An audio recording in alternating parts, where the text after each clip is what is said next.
Hey guys, how's it going? Matt from Foul Ball Productions here. Thank you so much for joining me tonight. I hope that you're doing well because I'm doing phenomenally. Thank you so very much.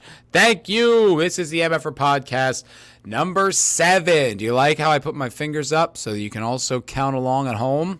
That's the type of content I'm trying to provide for you. Interactive. You don't have to just sit here and watch. You can also count. Bing, bing, bing. It is 7. He did hold up 7 fingers. Crazy. How's it going, everybody? Thank you for joining me. Thanks for tuning in to the MFer Podcast. I hope you've had a wonderful week since we last spoke. I am here, do my little show, do my little hour pre-recorded podcast. It's midnight in Austin, Texas on Tuesday night. And I just got home, just ready to talk about some fun stories and have a good time with you. Luke's not here at the moment, but he'll be back. He'll be back. You know, good old Lukey. Good old Lukey. The Fleas situation seems to have cleared up. I don't want to speak too soon, but I haven't noticed them in my bed while I sleep, which is huge. He doesn't seem to be scratching or doing that flicker thing that he does when he has the fleas, so that's all really good. Yeah, it seems like we're through the worst of it, which is goddamn tremendous because dealing with these things was a nightmare. A nightmare. I don't really think anything actually worked. I think a combination of all the different strategies, the oral medication, plus the topical, plus the neck thing, what's it called? The flea collar, and using this like basically poison that I just have doused my entire home in. I've just blanketed every part of my home in this bug killing poison. My bed, the laundry, the carpet, the couches, I mean everything. Anything where these sons of bitches may be living, I made sure to douse it in poison. And it seems to have worked for now. Thank God. It was unbearable.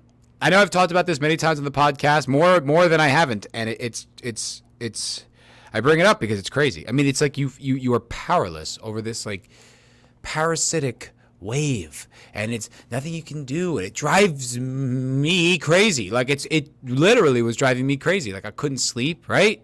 And I feel itchy because I know they're on me, and you try to ignore it and you can't.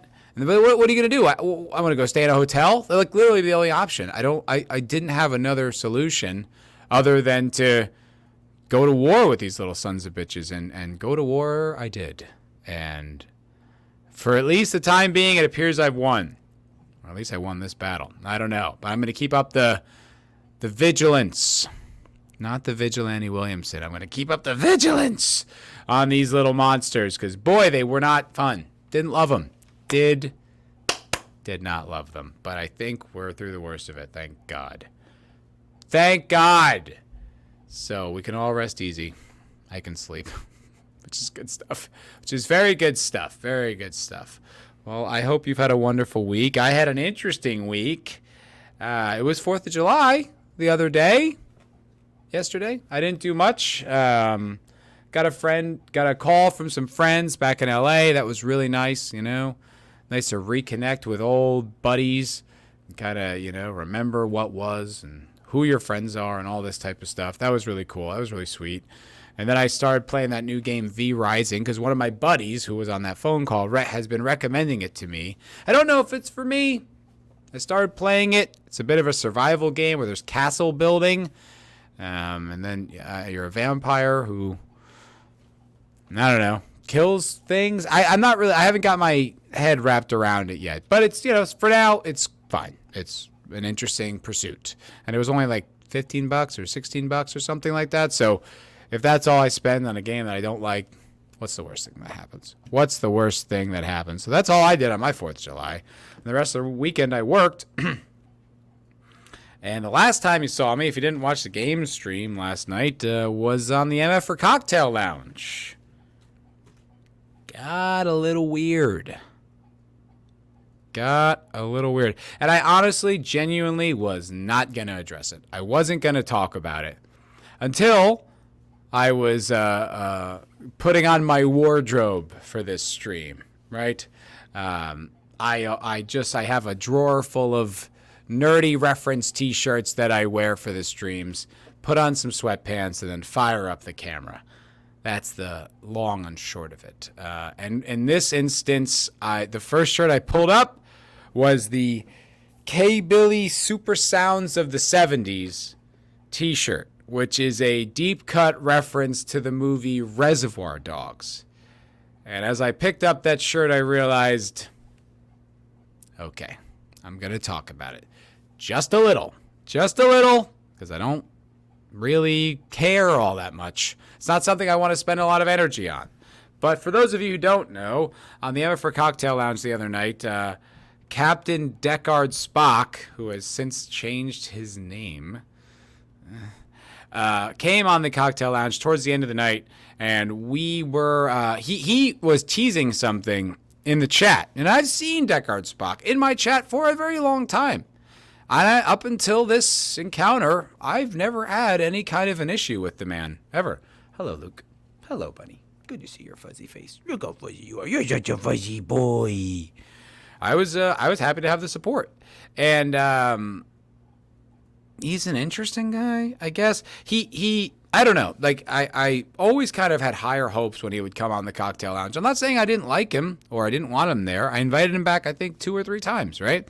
I just, the way he types about his conversations, I'm like, oh, this will be good. They just don't really, they're not as meaty as I would have expected or would have hoped, really, is what it came down to. And so the other night, he's in the chat, and he's talking about the Reservoir Dogs, I guess, what, 40th anniversary? 30th? 92? Yeah, 30th anniversary.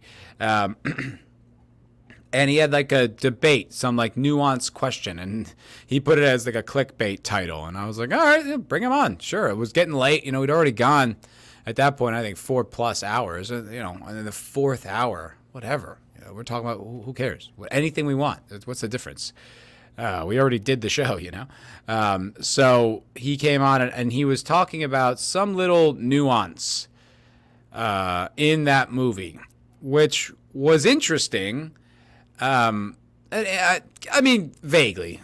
I like debating nuance and sort of like little tucked away details and things. I think that's fun, like in properties or whatever.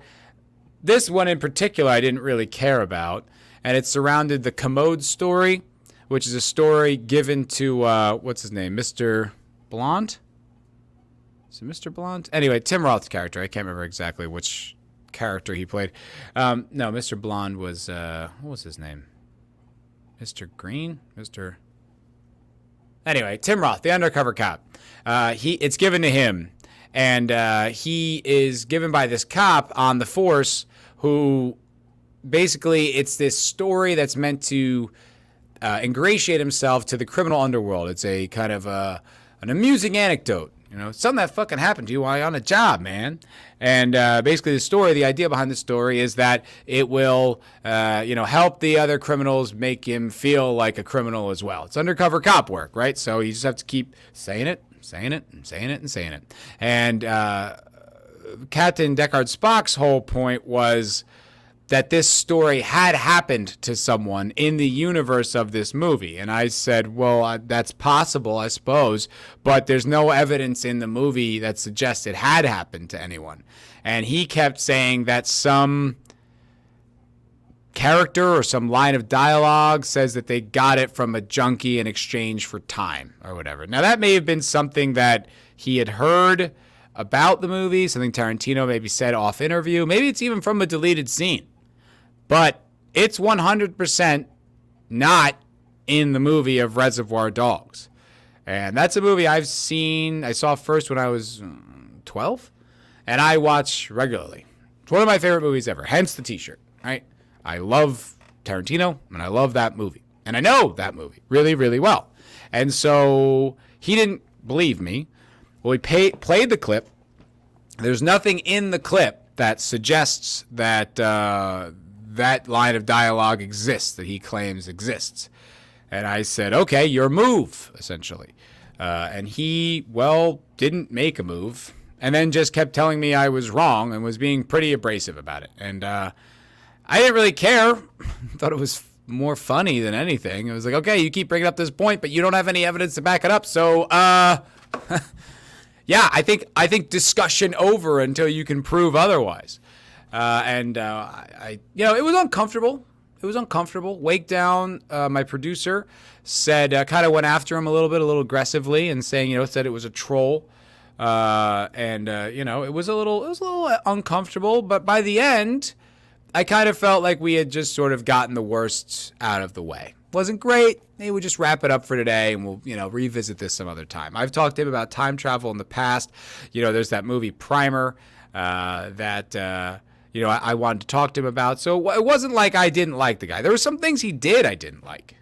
I didn't like how he kept presuming how I would react to certain things. Like, for instance, he presumed that had he come up with the evidence, then I would have blown that off. And I'm like, I don't know where you get that from. That's not how I debate. I try to I'm sort of like meticulous in my stances and my things, like what I say.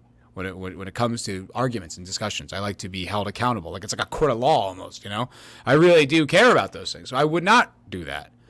And I don't think there's any evidence of me having done that in the past. But it really irked me that he kept saying it as if that's just my MO, is to be petty and insincere. And I was like, I really don't think that that's what I do, dude. I think I actually value authenticity to a fault. It's like it's been one of the biggest problems in my personal life is just being too honest, too forthright all the time. People don't always like that. It works on YouTube. It doesn't work at work, But so what? Those things bug me, but I didn't care. I really would not have even thought about it again after the show ended. And I mean that. I didn't care. I don't care about disagreements. I love conflict. I love disagreements. I think that's where you get some really juicy and interesting conversation. Like, who wants to hear people just agree? Boo. I like disagreements. It's interesting. It's meaty. There's something there. Well, after the show, I guess he went live. Not I guess. I know he went live because I got the link sent to me from several people. And the title was, Matt from Foul Ball Productions is a soy bitch. Something to that effect. Now, I may be a soy bitch, but I wasn't wrong about Reservoir Dogs. Now, I mean, that, what a ridiculous thing this is. I'm soy. Really? That's not even your problem with me, is my politics or my stances on things. What does that have to do with anything? I really don't even know why he got so upset. So it's like, whatever. He's bitching. He's blowing off steam. There's like 3 people watching. I don't fucking care. Okay. I don't even care if there's 1,000 people watching. What's the difference? I mean, I know who I am and what I said. If you want to come talk to me, come talk to me. I know who I am. I can stand up for myself. Something I enjoy doing, actually. So he did that with some guy. And there was and the guy on the stream, I didn't watch much of it. I would just pop in because I was sickly curious, had a what's that word? Morbid fascination with it. I was just like, what's this guy saying? And there was a moment where I was tempted to say something nasty in the chat, and I was like, no, what are you doing? Just let it go. Don't do this. But the one thing the guy said that was just oh, you call it the cocktail lounge. Oh, dude, margarita's cool. And I was like, what the hell is wrong with calling it the cocktail lounge? Do you not like Critical Drinker's entire channel? The Critical Drinker? Is it oh, he drinks? That's not cool. Guy's got over 1 million subs. I think some people think it's fine. He's got a stream called Open Bar. Something wrong with that? Shut up, idiot. I mean, whatever. I don't know that guy. He's probably just trying to defend his friend, but that was a ridiculous thing to go after me for. It's oh, he says it's about drinking. Yeah, I did. So fucking what? So whatever. Even that is not a big deal. Thing is, he keeps going. After that stream ends, he started a new one. Because I got messaged that one. He started another stream. And then another stream. And apparently, he's declaring war on my channel. Whatever the fuck that means. What are you going to do? Downvote my videos? Okay. Have fun, man. Go crazy. Go nuts. And he was putting comments on my videos, which I didn't delete. You can still see them. They're up. I just said, get a hold of yourself or whatever. It wasn't even really nasty to him. I really wasn't. And he said something, he said some video, that I'm an idiot and I don't know anything about film. And I said, an idiot I may be, sir, but I know about film. It's just having fun with it. I really didn't take it any seriously. But then he kept going. And I guess Rockfan told me that he woke up in the morning with a tirade of messages, and then he blocks him, which, like, Rockfan didn't even respond to any of that. And then Deckard Spock messages me, hey, I had to stop being friends with Rockfan because of you. And it's like, what the fuck are you talking about, man? Like, none of this is all happening inside of your crazy head. No one's doing anything to you. No one did anything to you. You were invited on a stream. You insulted the host. You insulted the producer. You were unreasonable in your argument, and you know, you were that's what happened. And then no one even did anything. No one held anything against you. It wasn't like I sent the chat over to you to insult you. No one did anything. I don't think anyone would. But even it's not like I asked it, whether they would or wouldn't. So, what's your fucking problem, man? Like, and it's been stream after stream after stream. He even changed his name to Captain Fairball Spock or so. Like, it's like he's got this whole a vendetta. Like, bro, go on a hike. Like, get your mind right, man. You are cooked. You are cooked for absolutely no reason. No one's out to get you. Maybe, you know, one of your personalities is, but I'm not. Wakedown isn't. None of the people who watch this channel are either. This is all happening inside the torrent, the brain of you. No one is doing anything to you. And I don't care. I'm not going to fight you. You know, I don't mean physically. I mean, I'm not going to debate you online about any of this. I don't care. It means nothing to me. I hope at best it's just clickbait. Like, he's just trying to stir up controversy to get views on his channel. I hope that's what he's doing. I really hope it's not anything real, because Jesus, man, guy's a bit deranged. A bit deranged. And in all his ranting and rambling, I haven't heard anyone indicate to me that you've proved your point. Why don't you just be a fucking man and concede the point, dude? We can all move on, including you. You nut job. God. I don't know. That's pretty much all I got to say about it. I'm not going to bring it up again. I don't care.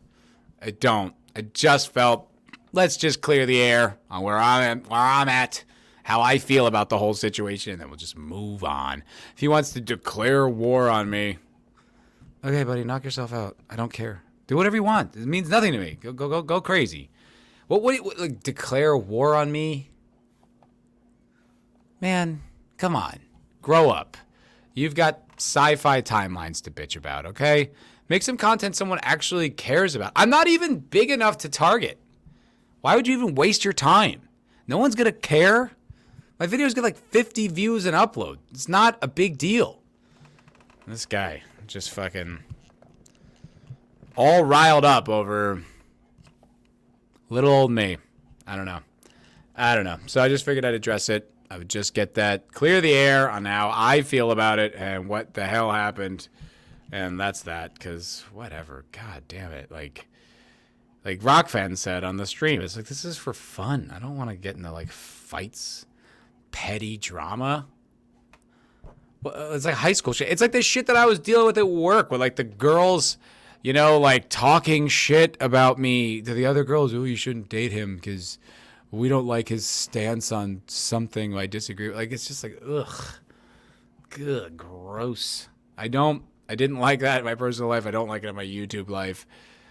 Just move on, man. Just go make some content. You're not going to ever hear from me again. You don't have to. It's really easy. You could just unsubscribe from me. It's not like I'm Joe Rogan. Like, I'm going to be trending on Twitter. You can just never, ever think about me ever again. It'll be really easy. It's not hard at all. But I don't know. He's obsessed. And when I opened up YouTube just a minute ago, I think he was streaming. I don't know if it was about me, but that's when I saw, like, it says, like, he changed his name. I just opened it, but it said Fairball Productions. So I don't know. I was disappointed to see some people that I knew in his chat. Not that you can go wherever you want. I'm not blaming you. I'm not pointing a finger. I'm just noting. I was like, oh, you're there? Oh, all right. Well, whatever. It doesn't matter. Do whatever you want. You are a completely autonomous human being, and you can do whatever you like. The chat. So that's that. That's it, and hopefully that'll be the last time I ever have to address it. I mean, Jesus Christ. Jesus Christ. Moving right along. So I was, I've been trying to embrace some semblance of open-mindedness when it comes to new content, right? Senshin Dildo has been a part of this channel for a while, in the sense that he's in the chat haranguing me often. Since the Expanse streams, I don't remember exactly when he joined, but it's been over a year. It's been over a year. It's been a while. And he's been around, and he's always around, and he's a very loyal dude, you know, despite his sarcasm. He's always hanging. He's always talking. But he would kind of get on me and Vidge when we would just black pill for content, right? And he's not the only one. There's other people who, like, it's just, it does get exhausting to hang on to this, you know, belief that it's all dead and it's all over. Because, I mean, the truth is, like, the whole reason anyone is in the fandom, for the most part, unless you're, like, truly a grifter, but I don't believe most of the people who talk about this are. I think most of them are fans, and they hate all the propaganda, myself included. I mean, that's the career I wanted, was in entertainment, and you know, I didn't sign up to make feminist propaganda. That wasn't why I trained as an actor for all those years and studied all these films and wrote scripts and made work and movies. No, it wasn't why I did it. I wanted to make great things and that were compelling stories. That's why I started. But, you know, the truth is the truth. A lot of it is propaganda. Most of it's propaganda. But I have been trying to keep an open mind to watching new things and trying new shows and being objective and just, you know, not being too sensitive, genuinely seeing what's out there. Well, I did that with the show Severance, which I enjoyed. That show sucks, though. I think I got 4 episodes in. That show sucks. The writing is garbage. The concept is really interesting, and the dialogue is trash. Trash. No one talks like that. And they hang up on these things where it's like, all right already, move on. I haven't even been in this world long enough to care about the interpersonal drama. This is the type of stuff you do in season 4 to drag it out, not season 1. Let's get to the plot. Why are there vampires here? Let's go. And they're just dragging it out with nonsense. Like, I had a passing interest for a while, and it just became too painful. Well, I decided, because I'm a patriot, and I'm an American, and I love this country, to watch The Terminal List, which I got to say, overall, really enjoyed. I'd give it an 8 out of 10. 8 out of 10.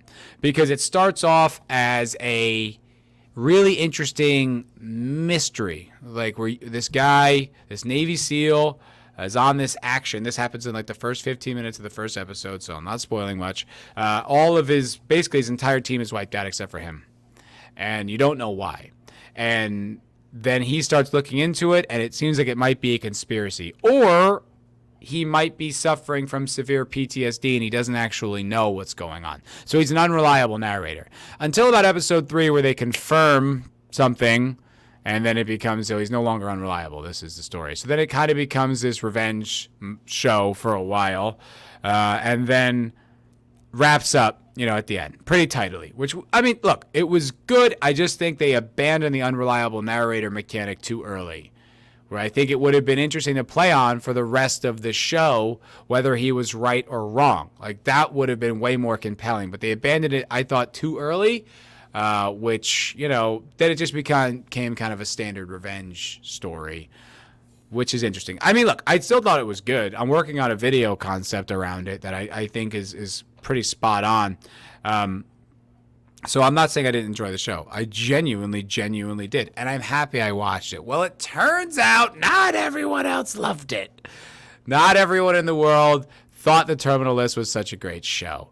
And I guess chief among them would be The Daily Beast. Now, we've all known The Daily Beast to be a very balanced, open-minded outlet for, thought, opinion, perspective. That's what I've always thought the Daily Beast to be.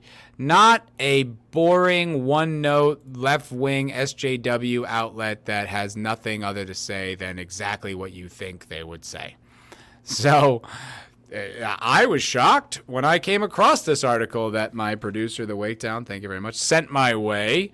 And the Daily Beast, this is from Bounding into Comics, the Daily Beast freaks out over the terminal list, calls it an unhinged right-wing revenge fantasy. This is such a hot take from the Daily Beast. Who could have imagined that they would vilify a story about a man avenging his family using military skills would be bad? I did not imagine that anyone in that sphere would have this take. I mean, what would be their problem with Chris Pratt?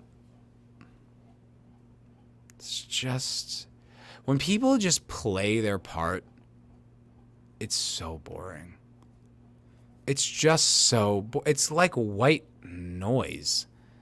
Oh, the Daily Beast doesn't like the Chris Pratt show? Okay.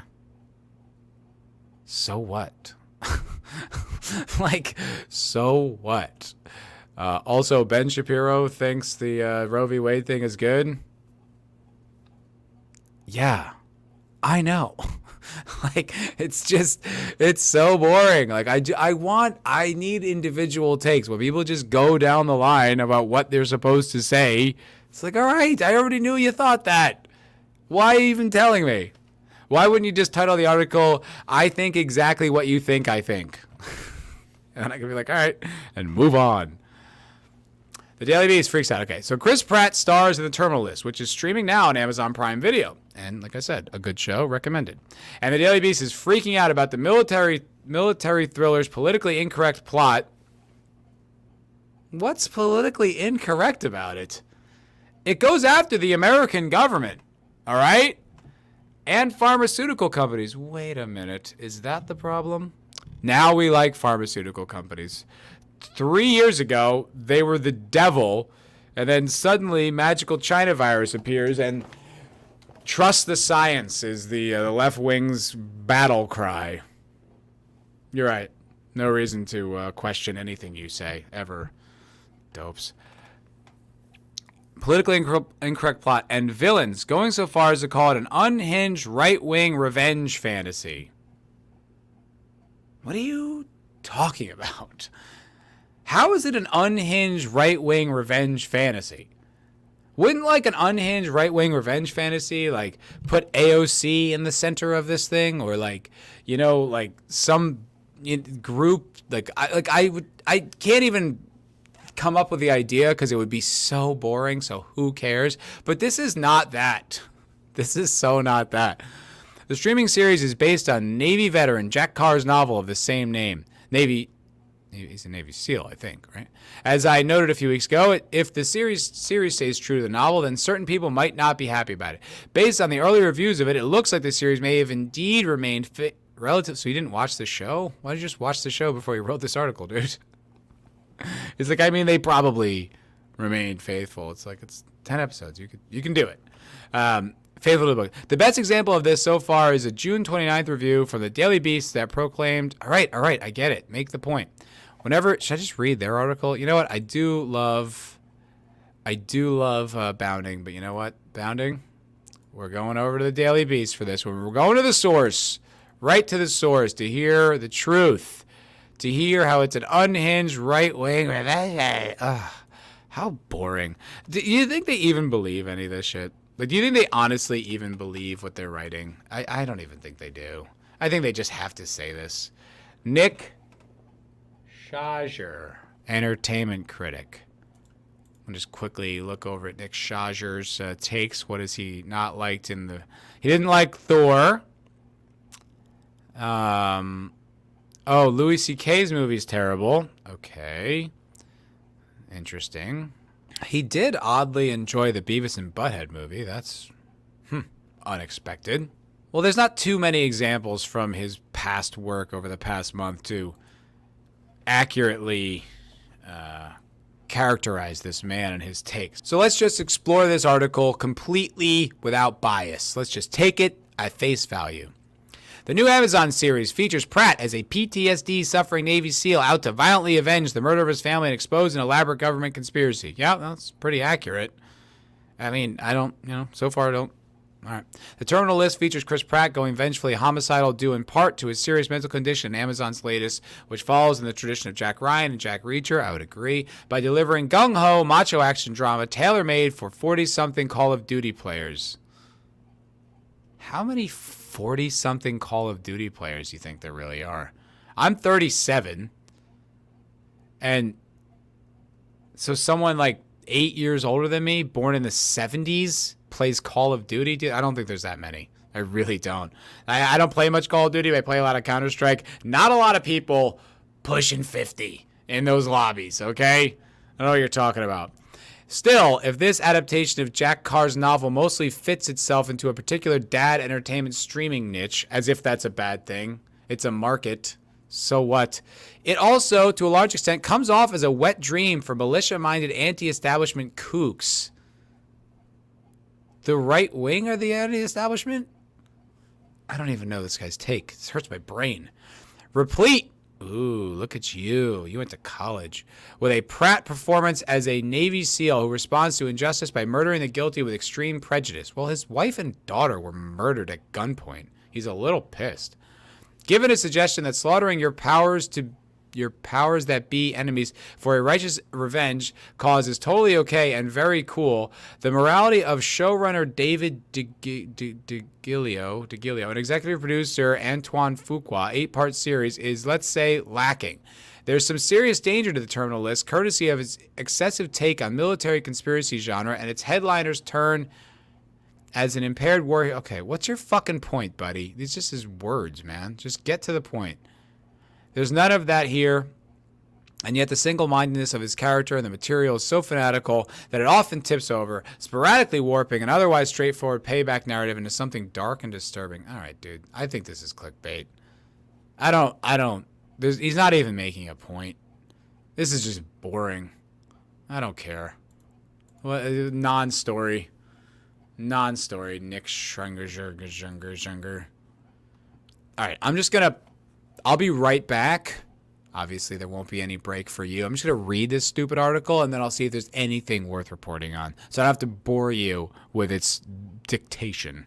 Oh, well, here's something douchey. Set primarily in Coronado, California, but pandering to male red state viewers with routine references to beer, guns, country music, and hunting. Listen, pal. These people actually exist. There are great swaths of America that actually do like those things. It's not pandering, it's depicting. Just because they exist on screen in some way in a Hollywood entertainment picture, there's not a bad thing inherently. Those are real people in America who like those things. They do enjoy them. It's not pandering, it's a depiction. You're a douche. You are an elitist coastal city douchebag. I don't enjoy people like you's company. You are up your own ass to an extreme degree. This fucking guy. This is a spoiler, but it happens in the first episode. He then goes home to find his wife Lauren and daughter assassinated in the kitchen. But he puts this little parentheses, Riley Keough, in a painfully thankless role. What is she supposed to do? She's in the show for one episode and exists to be the thing he avenges. What are they supposed to do? Like she's throughout the show in flashbacks. How is that painfully thankless? You're just grasping at straws trying to criticize this thing because you know people on the right, the evil right, who just have slightly different thoughts than your own, might like it. So you're just going to find anything you can to criticize it. Did someone put you up to this? What a boring take. What a boring article. Ugh. Once again, another college word. Hewing to a tired Tom Clancy-ish formula, the terminal list generally feels like numerous generic Generally feels like numerous generic pot boilers targeted at men who dream of taking up furious arms against a system that preys upon both the innocent and the servicemen and women who risk their lives to protect it. Tired? The Tom Clancy-ish formula is I would kill for more entertainment like that. What are you talking about? God, that's why Jack Ryan was so refreshing. It was like, oh, good, just a military thriller with like no agenda, just fun, like, Hunt for the Red October style entertainment. Look, we need more of that. We need more of this harmless entertainment that doesn't really point its finger at anybody, isn't trying to solve any of the world's problems, is literally just using that as a backdrop for an interesting story. We need more of that. It's tired. Maybe in the 80s. Not now, man. Not now. Everything is so boring and bland and predictable and ugly and empty and lame, man. No, you are flat out wrong on that. It's not tired. I wish it was tired. God, I wish I was bored with good stories. That would be amazing. And the scripts are a compendium of cliches, all military jargon and rah-rah platitudes.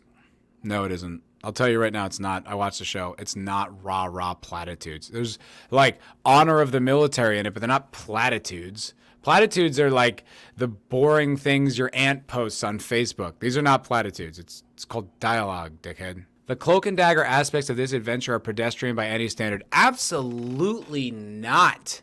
The choreography and the military precision that Chris Pratt spent the time to get correct is the opposite of pedestrian. It's some of the most excellently executed, not the best phrase ever, but the most well-executed military actions I've seen in a really long time. Just the way he operates those weapons is so professional, so expert. It's like just the way he, like, there's one scene towards the end where he's holding the rifle and it's like he's got this weird kind of loose hand on it on the front. I've never really seen that, and it looks so off. Like, it's like, oh, that must be how it really is because it's so odd looking. And then he does this really elegant switch where he just like puts it up against it and switches his hands, and it's seamless. He's so precise. He's so on top of these actions. It's absolutely not pedestrian. Pedestrian is when just like people just spray at a crowd and they, hit everybody. Like, that's pedestrian. That's boring. They shoot from the hip. This is the opposite of that. This is meticulous. This is so well done in those aspects. As Wakedown pointed out in the cocktail lounge, the snaps, the way he snaps his weapon up and down, he looks the shit. You're wrong. Once again, you're just wrong. It's not an opinion. You're wrong. I'm not going to bore you by reading the sentence this guy wrote, but he keeps trying to make it sound like the show is celebrating his relentless, like revenge, and it doesn't. Actually, there's many characters in the show that question it, and you yourself as a viewer are watching it being like, is this the right thing to do? It doesn't matter. He thinks it's the right thing to do. We're following his story. The show actually makes you question it several times. Why? Via Constance Wu, the reporter, who continues to question him kind of the whole way. So, no, once again, that's not what the show's doing, dude. Like, you can have an opinion on whether you liked its execution, but you're just flat out either lying or getting it wrong. It doesn't do that. It does not make it seem like he's 100% right throughout the show. I watched it. It doesn't do that. And he goes on to contradict himself right here. We know Reese is correct about his suspicions and that his enemies are villains who deserve their fates. Well, earlier in the article, he very accurately describes the unreliable narrator mechanic that they're working with in the first act of the show. So no, we don't actually know that.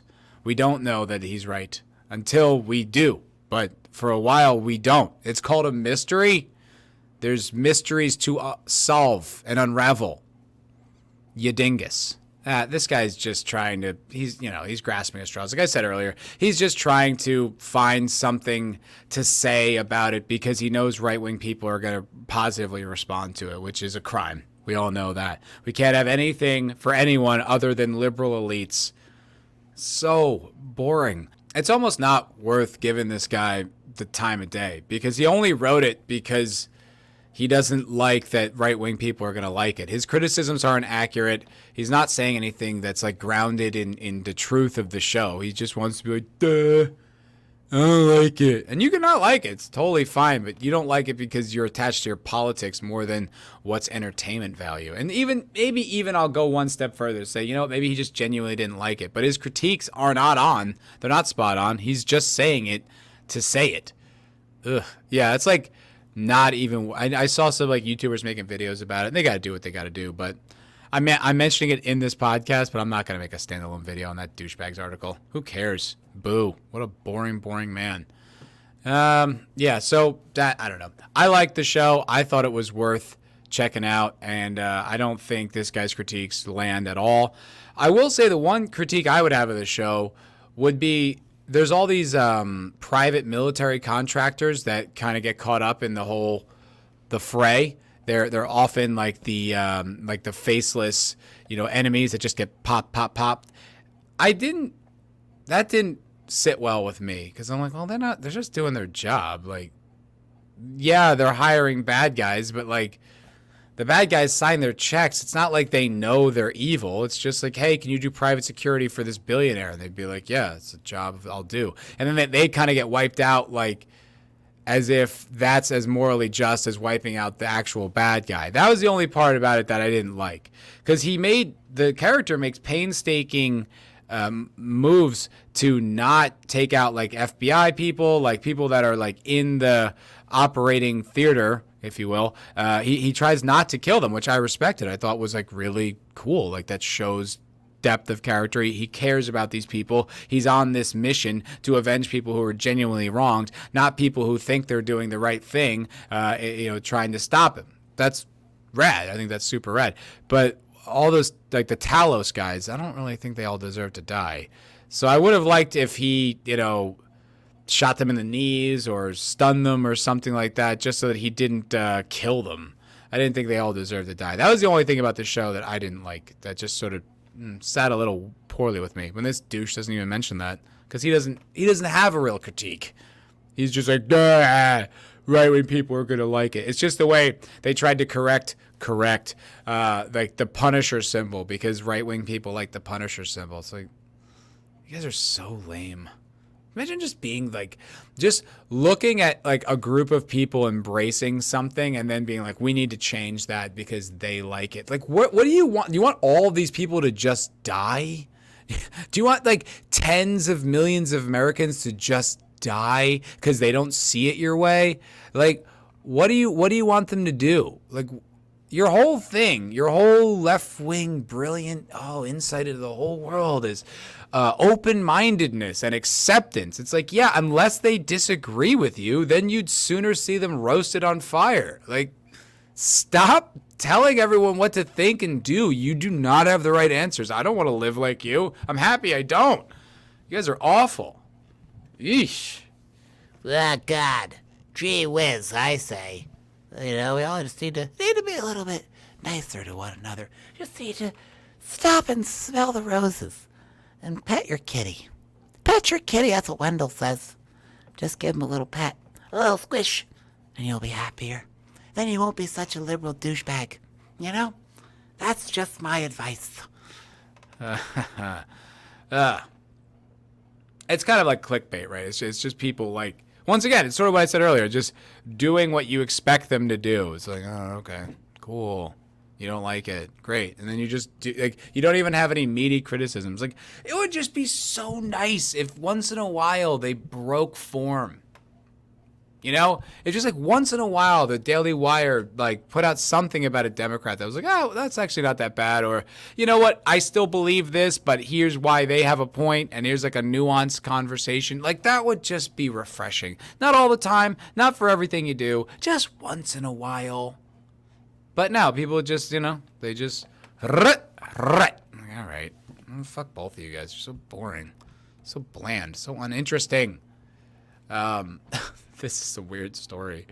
This one, like, I was just like, what's happening? So, in Florida, crazy Florida, Florida warns residents of giant African land snail that may cause meningitis in humans. And apparently it's gotten so bad they have to quarantine to get rid of these giant snails. Florida has worked to eradicate these snails in the past. This is just such a weird story. I just wanted to talk about it. Did you know that some snails called meningitis? Now, meningitis, I understand, is a spinal disease, which is bad. You don't want to get that. So there's these giant snails that they have to hide from. So weird. The Florida Department of Agriculture and Consumer Services, FDACS, is warning Pasco County to beware of giant African land snail that can carry a rare rat lungworm called whatever, which may cause meningitis in humans, according to the state's recent pest alert. The giant African land snail is one of the most invasive pests on the planet. Wow, and I thought I had problems with the fleas.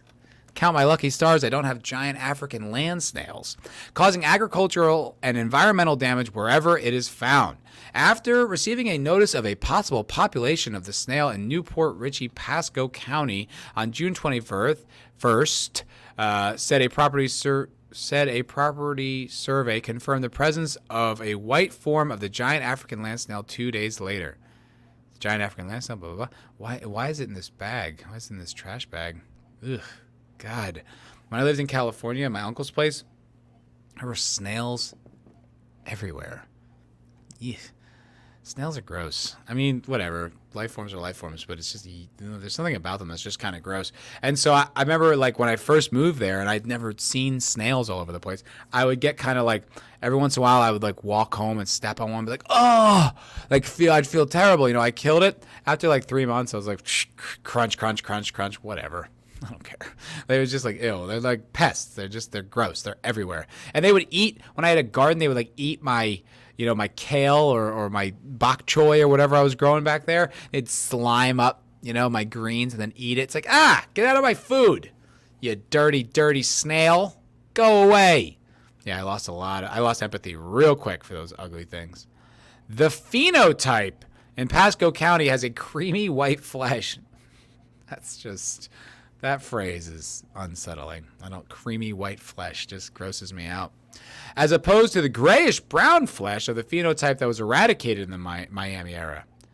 A mollusk detector dog is actively surveying for the pest. That's crazy, dude. You have snails everywhere and they're going to give you fucking spinal diseases?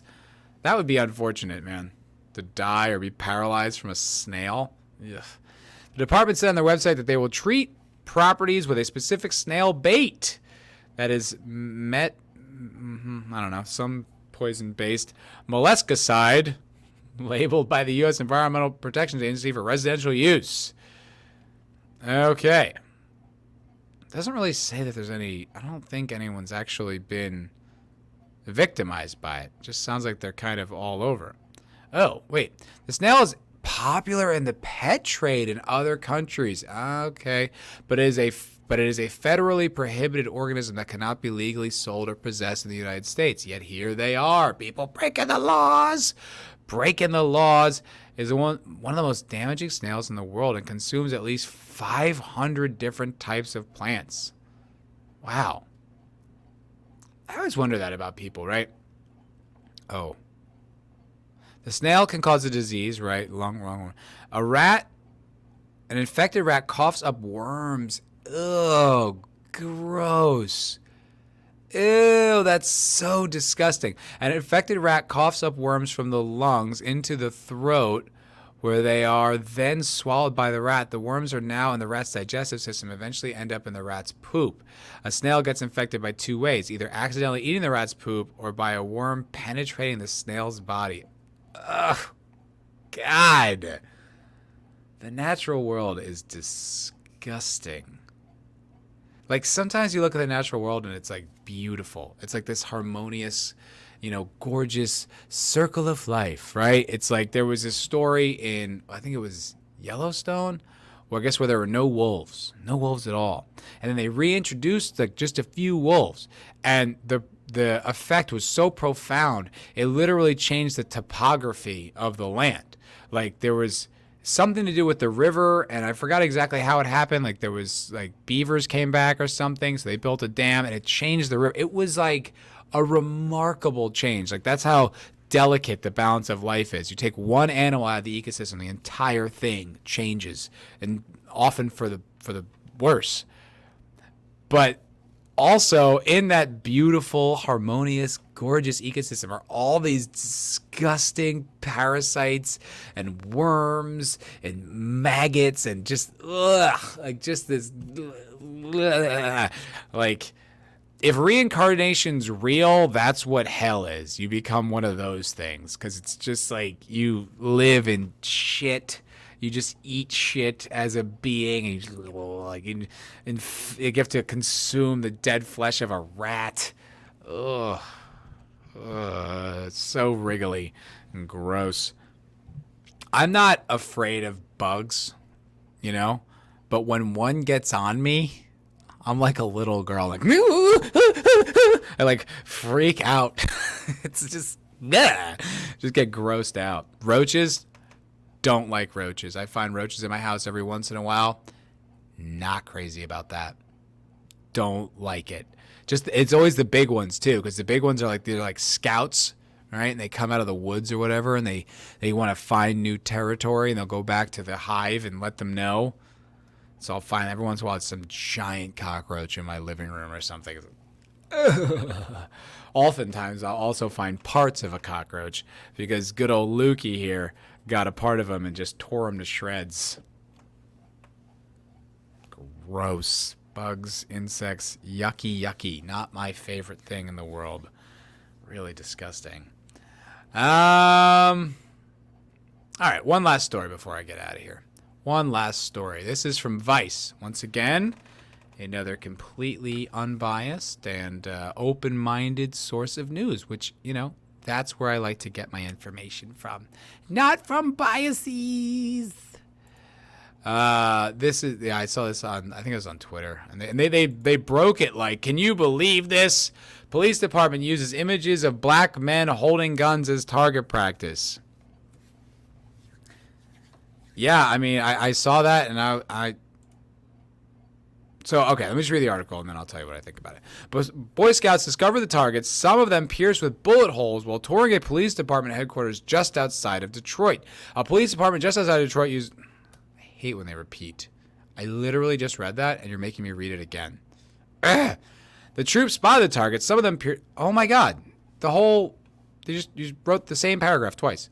In one photo from the tour, 6 white scouts... white... are looking at the targets, the same image of a black man with a menacing look and pointing a gun while a black Boy Scout stands behind them.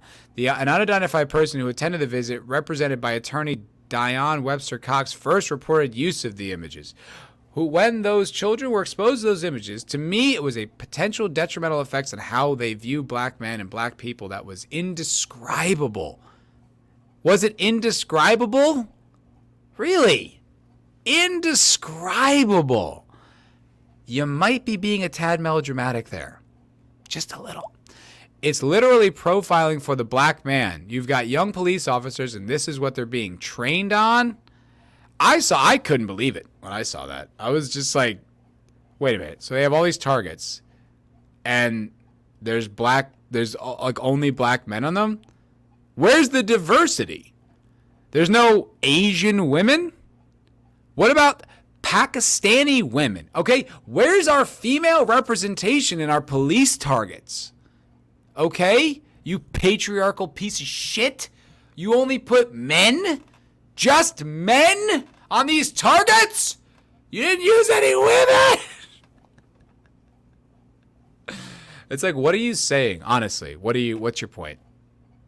Black men don't hold guns and commit crimes? Are you trying to honestly make that point? Or should we never, ever, ever show that depiction ever? Why? Would you care if they were white? Every single time I turn on the TV and they show some home invader on like some Brinks security commercial, it's not a black guy. It's literally never a black guy, ever. It's always someone who looks like me. And you're like, I mean, I'm sure that does happen. If we could look at the demographic statistics, do you think it would be 100% white men in their late 20s? I feel like probably not. Do you think in the Detroit Police Department, on occasion, they might have to deal with a black guy holding a gun? You think that's come up before? Once in a while? Do you think some people who work at this police department had a partner of theirs killed by a black guy with a gun? And also, he's holding a gun. It's not like he's holding a sandwich. It's not like he's holding a bike tire pump and they're just like, shoot that black bastard. It's like he's holding a gun. He's an assailant. He's a combatant with a gun. You should shoot him, no matter his color. He's pointing a gun at a cop. It's like, okay, man. You know, it's if you genuinely don't want equality, if you just want to be coddled and treated like a child, you know, I guess we could all make adjustments. But would you just have the dignity and decency to ask for that? Because this is absurd. So what? I mean, I know they'll try to frame it like the Black Lives Matter thing, all these unarmed black guys getting killed and blah, blah, blah, blah, blah, blah, blah. It's a fucking narrative. There's as many unarmed white guys who get killed by cops as there ever have been black guys. It's not a racial thing. Black people and cops clash with each other fairly frequently. Yeah, I'll agree with that. There's something that needs to be addressed there. I'll agree with that. Is it because cops are racist? I would probably argue no. I'd say there's more going on there than simply cops are racist. It's like people who write these articles, they don't have any concern for the fact that there are people in these communities who actually want you to stop the crime. That aren't like thrilled that there's all these shootings and murders like all the time. Like you claim to care about these people, but it really seems like you only care about criminals. Like it's like you want to make excuses for them. What about the families of like a little girl who got killed with a stray bullet? Do you care about that? I don't see the article, Vice. Like I don't see you making the point. And so you find one police department in the entire country, one in how many tens of thousands, that uses black guys. Oh, gee whiz. So fucking what? I mean, I don't know where these pictures came from. I mean, it is weird. I don't even know why these kids are there. I mean, I guess it's like a, you know, like a field trip thing. It's just odd that these kids are even on the gun range. Like, why would you put, like, look how young these kids are. I mean, that girl looks like she's 6. What is she doing there? Do 6-year-olds need to be educated about gun ranges? It just seems a little premature to me. So the whole thing is weird, but then they're like, can you believe it? What? Yeah, I can believe. Who cares? What's the goddamn difference? What do you think it's going to do? Train them to just only see black guys? Like, anyone pointing a gun at them. Stop trying to make an issue out of absolutely nothing. Oh, and it's got bullets in it. It's a target. Just stop. I mean, look, from the police department's perspective, what the hell are you doing? Why would you do this? Why? Like, the only actual defensible reason I would think is actually because you are racist. Because you'd have to be so oblivious to how poorly this would be received that you'd be like, fuck it, we're doing it anyway. Like, I don't think inherently it's racist. But if you're a police department that knows how, like, the Vice is going to write an article about it and people are going to be like, ah! Like, you'd have to be willing to forego all of that to make sure you still had black guys on your gun range. So maybe Vice is right. Maybe they are racist. They're probably just stupid. If I were a police department, I would just be like, yeah, we're not putting any race. It's going to be just a target. It's just going to be a gun. It's still a target. It's not like it's at one of those ranges that you see like Keanu training on when he's doing the John Wick movies that like things pop up and you got to move. It's like a stationary target. It could just be an outline of a humanoid figure. Like why they would pick this, I don't know. Like I don't think it's inherently racist, but I think it's stupid. What are you doing? Did you notice that like there's been this kind of thing, this narrative going on that cops are racist and they hate black people? You paying attention to that at all? So if you do this, they're going to draw a really blunt conclusion. And you basically gave them the ammunition to do it. Don't do it.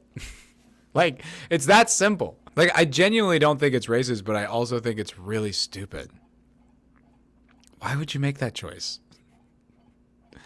You're basically just like, what can we draw up controversy for this police department? We need some press. So we're gonna basically look like we have no social awareness whatsoever, And we're going to do the exact thing they claim we're doing in our gun ranges. And then we're going to invite children to come look at it and take pictures of it. That's got to be the stupidest thing I could imagine. I don't know why you'd make that choice. But not everyone's that bright. Not everyone's as smart as me and Luke. Not everyone. All right, that's going to do it for this week's episode of the MFer Podcast number 7. Thank you very much. Thank you for bearing with me. I hope it was enjoyable. I hope it wasn't tedious or boring or annoying. I hope you liked it. If you did, go ahead, press like. It's okay. Just press that like button down there. Click it. Click it. If you're unsubscribed to this show, this channel, please subscribe. Also, this is a true blue real world podcast, and it is on Spotify, iTunes, Google Podcasts, all the places you get podcasts. If you could find it in your heart, do me a favor and go to one of those podcast sites and just give me a review. Give me a little 5-star review to help boost it in the numbers so that more people can see it, see the madness that is Foul Ball Productions and this wild show that I do with my brilliant insight and wonderful opinions. I'd really appreciate it. I really, really would. So thank you very much for watching this show. Make sure you come back on Friday for the MFer Cocktail Lounge. Tell your friends, tell your family, let your girlfriend know all about it. I appreciate you guys watching, and you all have a wonderful, wonderful day. Toodaloo.